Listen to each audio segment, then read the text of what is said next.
नमस्कार, good morning और मैं हूं आपके साथ मनीषा पाटीदार और आप देख रहे हैं सुबह सवेरे। तो बुलेटिन की शुरुआत मध्य प्रदेश की खबरों के साथ करते हैं। तो वहीं केंद्रीय गृह मंत्री अमित शाह ने मध्य प्रदेश में मालवा से बीजेपी के चुनाव का अभियान जो है वो उसका आगाज कर दिया है। उन्होंने इंदौर में विजय संकल्प कार्यकर्ता सम्मेलन को संबोधित किया। शाह ने कार्यकर्ताओं को 2023 और 2024 के चुनाव में जीत का संकल्प दिलाया और इस दौरान उन्होंने कांग्रेस और विपक्षी दलों पर जमकर निशाना साधा। शाह ने कहा कि कांग्रेस ने 70 साल गरीबों के लिए कुछ नहीं किया। अमित शाह ने मध्य प्रदेश में फिर से बीजेपी की सरकार बनने का दावा किया है। अमित जी भाई साहब, जो 2003 का दुरावस्था का दौर था, के माननीय गृह मंत्री जी हमारे मध्य उपस्थित है। मैं प्रदेश अध्यक्ष जी माननीय कांग्रेस की सरकार 70 साल चली मगर गरीबों के लिए उन्होंने कुछ काम नहीं किया। भारतीय जनता पार्टी ने गरीब कल्याण के लिए ढेर सारे काम किए और गरीब कल्याण के कामों के कारण ही आज नरेंद्र मोदी जी पूरे देश के अंदर गरीबों के मसीहा के रूप में जाने जाते हैं। मित्रों, मैं देश की बात नहीं करना चाहता, सिर्फ मध्य प्रदेश की बात करना चाहता हूं। कमलनाथ की सरकार थी, किसान कल्याण निधि, किसान सम्मान योजना मोदी जी ने चालू करी। कमलनाथ जी ने मध्य प्रदेश के किसानों के नाम नहीं भेजे।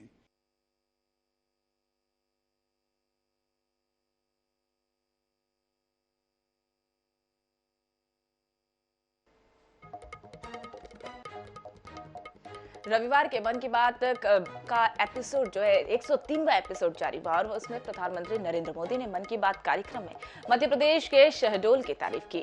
उन्होंने कहा कि पकरिया गांव में आदिवासी भाई बहनों ने मेरी मुलाकात मुझसे हुई थी और इस पर मेरी अपनी प्रकृति और पानी को बचाने के लिए उनके द्वारा चर्चा की गई थी और इसी के साथ पकरिया गांव के आदिवासी भाई बहनों ने इसे लेकर काम करना शुरू कर दिया। यह प्रशासन की मदद से लोगों ने गरीब 100 कुएं का वाटर रिसर्च सेंटर सिस्टम उनके द्वारा बदल दिया गया है। अब सभी गांव वालों ने पूरे क्षेत्र में करीब 800 कुओं का रिचार्ज करके इसमें इस्तेमाल करने का लक्ष्य बना लिया है और इसी के साथ प्रधानमंत्री नरेंद्र मोदी ने शहडोल के ही विचारपुर गांव का भी जिक्र किया। उन्होंने कहा कि ये गांव आज उभरते सितारों का गढ़ बनने गया है।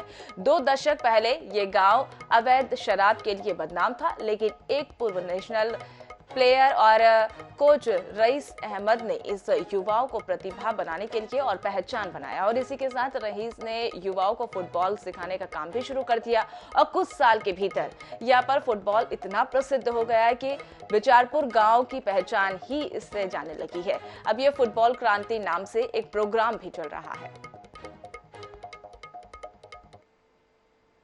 एमपी के शहडोल में एक गांव है विचारपुर। विचारपुर को मिनी ब्राजील कहा जाता है। मिनी ब्राजील इसलिए क्योंकि ये गांव आज फुटबॉल के उभरते सितारों का गढ़ बन गया है। विचारपुर गांव अवैध शराब के लिए बदनाम था, नशे की गिरफ्त में था। इस माहौल का सबसे बड़ा नुकसान यहां के युवाओं को हो रहा था।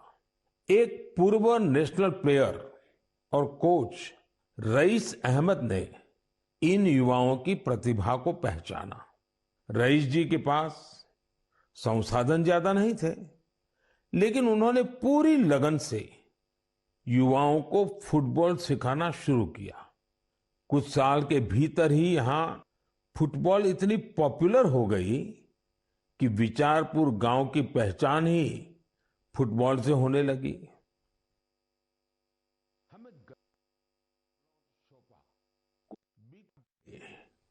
मैं एमपी के शहडोल गया था। वहां मेरी मुलाकात पकरिया गांव के आदिवासी भाई बहनों से हुई थी। वहीं पर मेरी उनसे प्रकृति और पानी को बचाने के लिए भी चर्चा हुई थी। अभी मुझे पता चला है कि पकरिया गांव के आदिवासी भाई बहनों ने इसे लेकर काम भी शुरू कर दिया है। यहां प्रशासन की मदद से लोगों ने करीब 100 कुओं को वाटर रिचार्ज सिस्टम में बदल दिया है। बारिश का पानी अब इन कुओं में जाता है और कुओं से ये पानी जमीन के अंदर चला जाता है।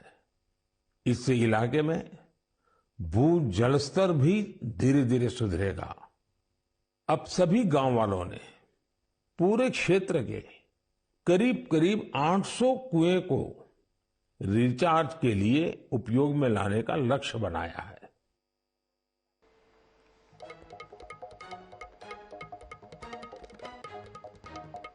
अब बात इंदौर की कर लेते हैं। वहां पर बीजेपी कोर कमेटी की बैठक जो थी वो खत्म हो चुकी है।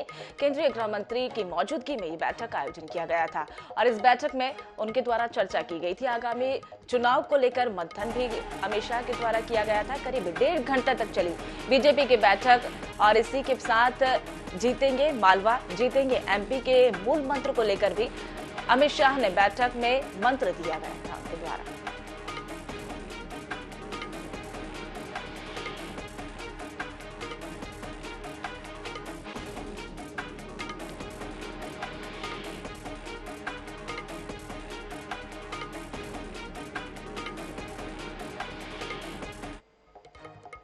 इंदौर के ब्रिलियंट कन्वेंशन सेंटर में कांग्रेस ने आदिवासी युवा महापंचायत का आयोजन किया और कार्यक्रम में पीसीसी चीफ कमलनाथ, दिग्विजय सिंह और कन्हैया कुमार भी मौजूद रहे। कमलनाथ ने जय जोहर में अपने भाषण की शुरुआत की और इसी के साथ संबोधन के दौरान पीसीसी चीफ कमलनाथ ने कहा, अभी मैं बूढ़ा नहीं हुआ, अभी मैं जवान हूं। उन्होंने मणिपुर हिंसा पर कहा कि आज आदिवासी और नॉन आदिवासी की लड़ाई चल रही है और यह चिंता का विषय बना हुआ है। महेंद्र कन्नौज, पूर्व प्रदेश।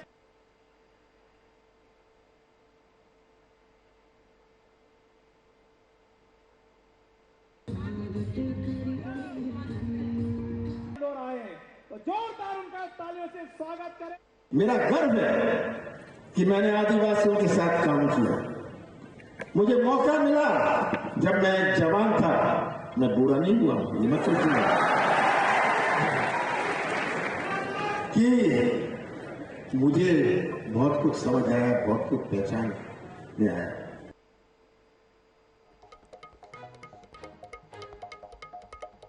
इंदौर में आयोजित आदिवासी युवा महापंचायत सम्मेलन संबोधन के दौरान कन्हैया कुमार ने जमकर बीजेपी पर निशाना साधा। उन्होंने कहा कि हम सच बोलते हैं और सच के लिए लड़ते हैं। दोनों गृह मंत्री आज इंदौर है, अगर मैं गलत हूं तो हम जेल में डाल दिए जाएं। बिना मतलब के बयान लेकर लोगों को गुमराह ना करें। कन्हैया कुमार ने कहा कि आजकल दिल्ली इंदौर में घूम रही है और इसी के अलावा कन्हैया कुमार ने मणिपुर मामले को लेकर भी तंज कसा। मणिपुर जल रहा है।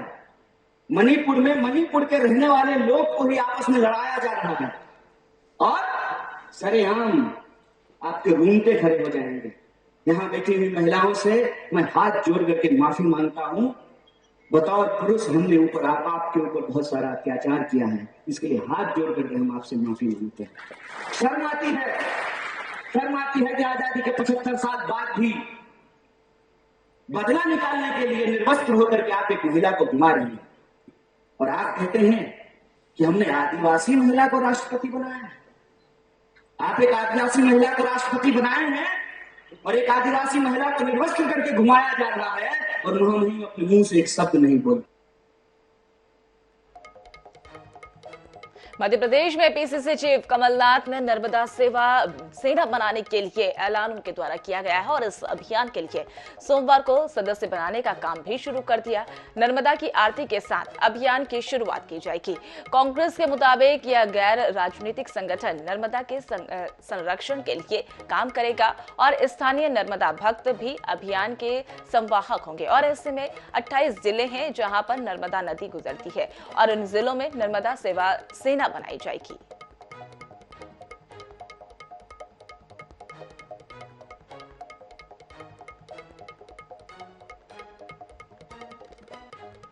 जैसे जैसे हमारी इकाइयां गठित होती जाएंगी, अलग अलग क्षेत्रों पर, अलग अलग किनारों पर अलग अलग समस्याएं हैं।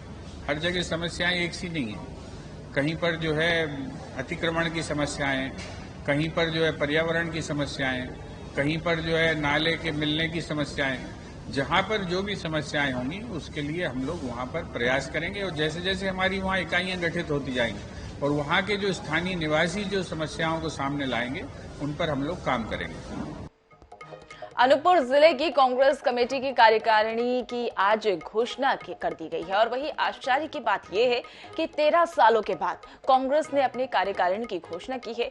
कांग्रेस के कार्यकारिणी घोषित करने में कड़ी मशक्कत करनी पड़ी है और कई बैठकों का दौर चला और इसके बाद कार्यकारिणी की घोषणा हुई। कांग्रेस जिला अध्यक्ष रमेश सिंह ने बताया कि उनकी नवीन जिला कार्यकारिणी में 31 उपाध्यक्ष, 26 महामंत्री, 32 सचिव, 36 सह सचिव और 29 विशेष आमंत्रित सदस्य, 22 आमंत्रित सदस्य और एक कार्यालय मंत्री भी बनाए गए हैं।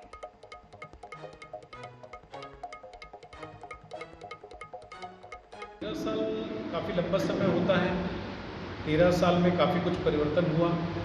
जो पहले यहाँ से जनप्रतिनिधि थे, विधायक थे, विधायक होने के बाद में मंत्री भी रहे हैं, तो उनके बदलने के बाद में उनके दूसरे पार्टी में जाने के वजह से बहुत सारे ऐसे लोग थे जो उस समय से ही कार्यकारिणी में रहे और चूंकि नए अध्यक्ष बनने के बाद में कोई कार्यकारिणी की घोषणा नहीं हो पाई तो वो अनौपचारिक रूप से वो काम करते रहे, जिससे काफ़ी दिक्कतों का सामना 2020 के उपचुनाव में भी देखने को समझ में आया। जबलपुर के नेपियर टाउन जैसे पौष इलाके में डकैती की वारदात से सनसनी फैल गई है। फिलहाल पुलिस आसपास के सीसीटीवी कैमरों की पड़ताल कर रही है। हालांकि अब तक कोई भी सुराग पुलिस के हाथ नहीं लगा है। मौके पर जायजा लेने के लिए INH संवाददाता संजय साहू ने पहुंचे वहां पर और मौका का वारदात का वहां पर उनके द्वारा जायजा लिया गया। संस्कारधानी जबलपुर इन दिनों महफूज नहीं रही है। चोरों और डकैतों का बोलबाला यहाँ पर बढ़ गया है। उसकी वानगी जो है वो जबलपुर के नेपियर टाउन स्थित पास इलाका कहलाता है जबलपुर का, जहाँ पर देखने मिली कि बीती रात एक दंपति जो यहाँ पर रहते थे उनके घर में डकैतों ने एक वारदात को अंजाम दिया। लगभग 7 से 8 डकैत यहाँ पर आए हुए थे। यही वो मकान है जहाँ दलवीर सिंह टोटेजा रहते हैं, जो कि स्पेयर पार्ट्स के व्यापारी हैं और अपनी पत्नी के साथ यहाँ पर रहते हैं।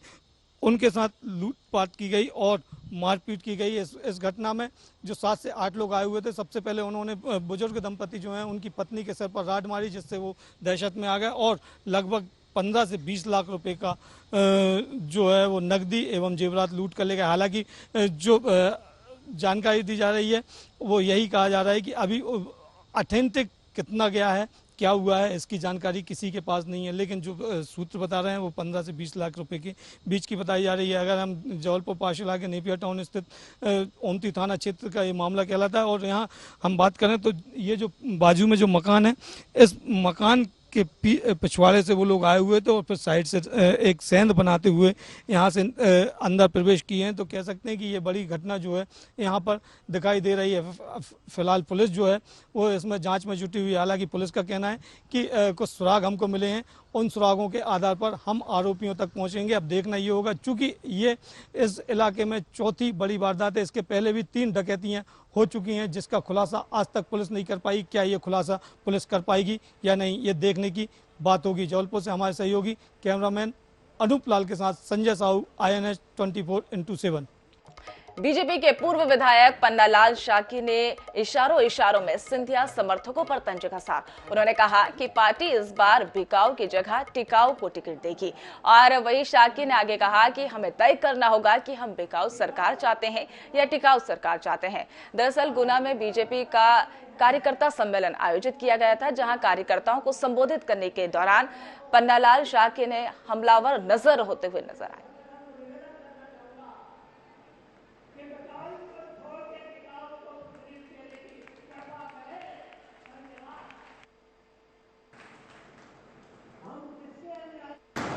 हम किससे अन्याय है राजनीतिक दृष्टि से, सबसे पहले हमको ये क्या करना पड़ेगा कि हम कैसी सरकार चाहते हैं, टिकाऊ या बिकाऊ। अगर टिकाऊ सरकार चाहते हैं तो मैं जैसे भी बात करने वाला है प्रदेश सरकार को, प्रदेश की इकाई को, प्रदेश के संगठन को निवेदन करना चाहूंगा कि बिकाऊ को छोड़ के टिकाऊ को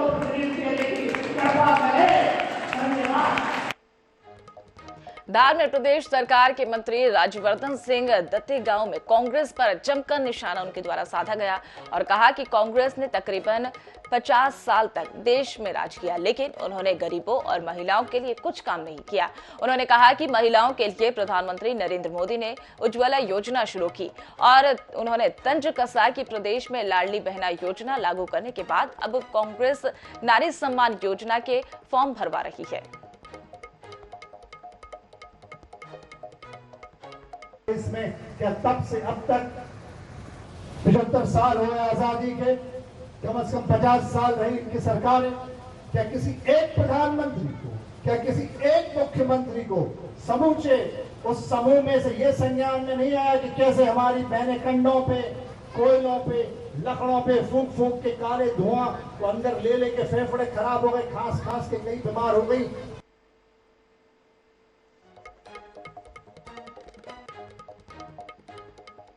टीकमगढ़ के कांग्रेस नेता कमलेश वर्मा ने जतारा विधानसभा सीट से खुलकर दावेदारी कर दी और उन्होंने दावा किया कि उन्हें जतारा विधानसभा से टिकट मिलता है तो वह बीजेपी के हरिशंकर खटीक को चुनाव में हरा देंगे। वर्मा ने कहा कि पार्टी उनको टिकट देती है तो वह मूलभूत सुविधाओं जैसे स्वास्थ्य और शिक्षा का मुद्दा उठाएंगे।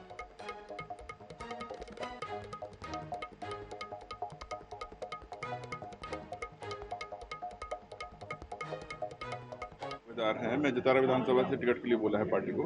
अब वो पार्टी मुझे टिकट देती है नहीं देती है मैं नहीं जानता इस चीज़ को। अगर मुझे पार्टी लड़ने का मौका देती है निश्चित ही मैं अच्छी तरह पूरी मेहनत के साथ और पूरी दमदारी से चुनाव लड़ूंगा और हरिशंकर खटीक को हरा के आऊंगा। तो रुक रहे एक छोटे से ब्रेक के लिए, ब्रेक के बाद फौरन हाजिर होते हैं।